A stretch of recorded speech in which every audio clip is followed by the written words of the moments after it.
तर राज ठाकरे आता ऍक्शन मोडवर आलेले आहेत। तर थेट शाखाध्यक्षांकडून त्यांनी अहवाल मागवलेला आहे। 1 नोव्हेंबरला हा जो मोर्चा होतोय त्या मोर्चाच्या पूर्वी मनसेची मतदार याद्यांची मागणी तपासणी सुरू झालेली आहे। मुंबईतल्या प्रत्येक शाखाध्यक्षांना त्यांनी आता यादीचाच अभ्यास करून राज्यातले घोळ समोर आणण्याचं आवाहन केलेलं आहे। आदेश दिलेत येत्या 3 ते 4 दिवसात हे यादीतले घोळ विभागाध्यक्षांमार्फत राज ठाकरेंना सांगण्यात येणार आहेत।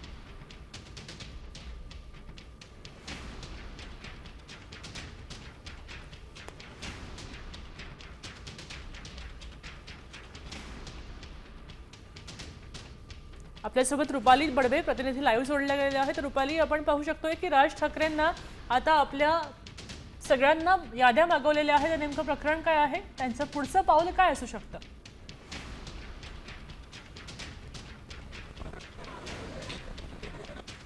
आपल्याला माहिती आहे की 1 तारखेला जो मोर्चा निघणार आहे त्या अनुषंगाने आता राज ठाकरे ऍक्टिव्ह झालेले आहेत आणि त्यांनी आपल्या सर्वच जे शाखाध्यक्ष आहेत त्यांना खरं तर सूचना दिलेल्या आहेत। आपापल्या भागातील ज्या मतदार याद्या आहेत त्या पुन्हा एकदा तपासण्याचे आदेश दिलेले आहेत आणि त्याच्यामध्ये काय घोळ आहे या संदर्भातला सविस्तर असा जो अहवाल आहे तो राज ठाकरे यांना लवकरच सुपूर्द केला जाणार आहे। जो मोर्चा होणार आहे त्या मोर्चाच्या आधी राज ठाकरे यांना हा अहवाल दिला जाणार आहे आणि त्याच्यानंतर खरं तर राज ठाकरे जे आहेत ते आपल्या संपूर्ण पक्षासह या मोर्चामध्ये खरं तर सहभागी होणार आहेत। मात्र आपण पाहत आहोत की विधानसभा लोकसभेच्या एकूणच निवडणुकीनंतर मतदार याद्यांमध्ये जो घोळ झालेला होता त्याच्यामध्ये देश पातळीवरती केंद्र पातळीवरती राहुल गांधी यांनी या संदर्भातला आवाज खरं उठवला होता आणि त्याच्यानंतर आता महाराष्ट्रामध्ये आपण पाहत आहोत की स्थानिक स्वराज्य संस्थेच्या निवडणुका होत आहेत आणि त्या अनुषंगाने सगळेच पक्ष जे आहेत ऍक्टिव्ह झालेले आहेत। खास करून महाविकास आघाडी या संदर्भामध्ये महत्त्वाची भूमिका बजावताना पाहायला मिळते आणि त्यांच्यासोबतच मनसे देखील त्यासोबत ऍक्टिव्ह झालेला आहे आणि याच अनुषंगाने आता राज ठाकरे यांनी सुद्धा सर्व शाखाध्यक्षांना सूचना केलेल्या आहेत।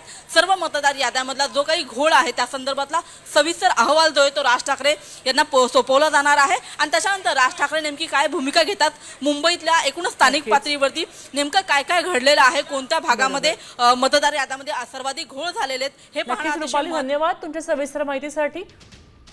राज ठाकरे आता ऍक्शन मोडवर आल्याचं पाहायला मिळतंय। आता isakal.com आहे देशातील नंबर 1 ची मराठी न्यूज वेबसाईट। प्रत्येक अपडेटसाठी isakal.com ला नक्की भेट द्या।